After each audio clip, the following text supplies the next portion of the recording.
Welcome to the Business Blast podcast. I'm your host, Tyler Wagner. This episode is brought to you by Authors Unite.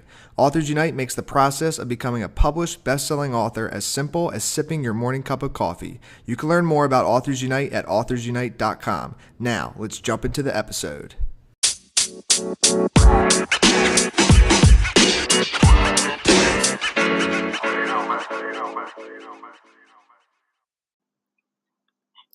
All right, everyone. Welcome back to another episode of the Business Blast podcast. I'm your host, Tyler Wagner. Today I have Todd Graham with us. He is the co-owner and creative director of Mike Moon Studio, one of the largest wedding photography and videography companies in Georgia. So welcome to the show, man.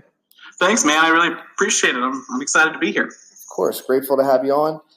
We'll jump into the first one, Todd. The first question I have for you is, what is the best story from your life that has an underlying valuable message? Oh, man, it's always such a tough question because there's so many big things. I'd say the first thing that kind of comes to mind is, I was a typical high school kid that just, I don't want to say coasted, but, never really tried as hard as I should or could. And other than things I was really passionate about, which was like baseball and friendships and things like that. And but when it came to schooling, I did pretty well, and I just never really tried as hard as I could have. And I had an honors English teacher named Miss Polovic, and she had that kind of dark, witty sense of humor and goofed around with us a lot. And I remember it was that last day of my senior year of high school, and it was the last one out of the class, and she was handing us back a report on, I think, Ulysses by Joyce, and she didn't let go of the paper, and she just looked at me in the eye, and she was like very stern, just very firm. And she said, "Never settle for less than what you're capable of," which, kind of hit me that obviously she saw that I wasn't doing what I could. And I've thought about that quote, just about every day since high school. And I take it into my business. I take it into my personal life and my family and things like that. And that's really kind of that moment that it kind of clicked that I can always be doing more. That, and you have my mom, for example, always trying to push me to pursue art. I was always afraid of pursuing it because everyone could tell you can't make money at it. I have to give a shout out to my mom there. Because obviously it's working out. So yeah, I'm glad she pushed you.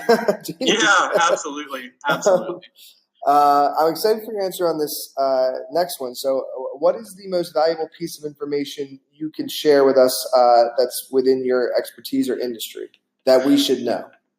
Yeah, there's two different ways you could take it. I guess if you're talking to like couples, if somebody's getting married and they're listening to your podcast, I'd say don't skimp on your wedding photography or video budget. It's quite literally the only thing other than your marriage that increases in value over time.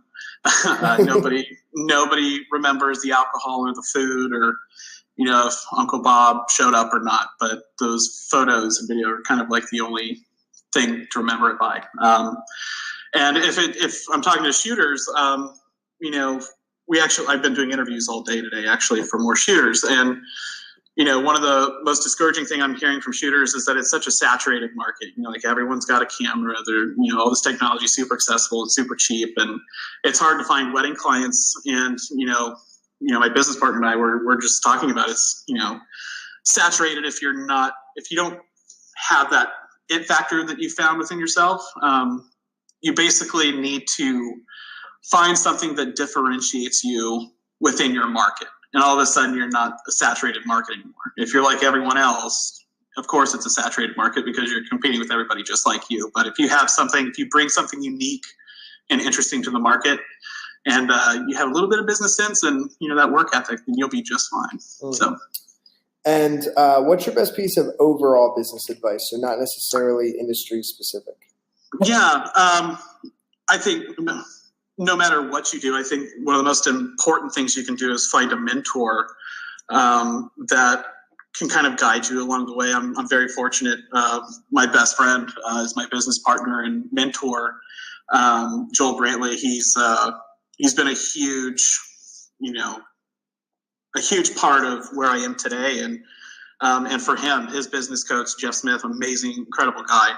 And basically you find this person that can see your company from an outside perspective. I mean, it's kind of like when you're losing weight, like you don't see these changes happening, over this time period, and having somebody that can look at your company from an outside perspective is such a it's incredibly valuable thing to have. So I would look for a mentor or a business coach or somebody that can, guide you, that's kind of been in your shoes before.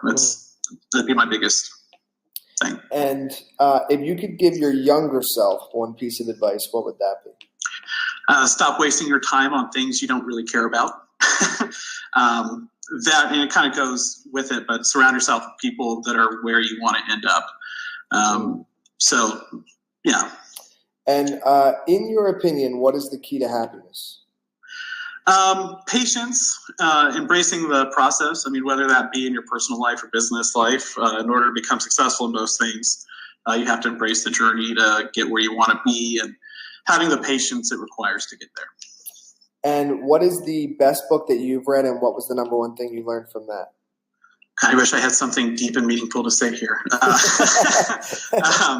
I read The Richest Man in Babylon. My mom made me read that when I was a kid. But I just don't have a whole lot of time for books. But I did read I Can't Make This Up by Kevin Hart not too long ago, audiobook on my way home. And the thing that I kind of took away from it, as goofy as he is really the deep underlining meaning is you can essentially choose to be the victim or the victor.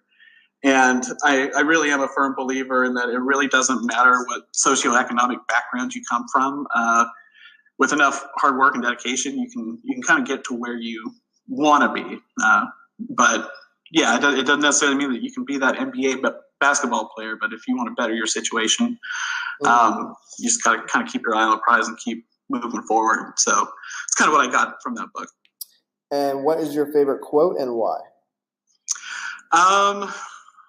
Probably it is appallingly clear that our technology has surpassed our humanity by Albert Einstein.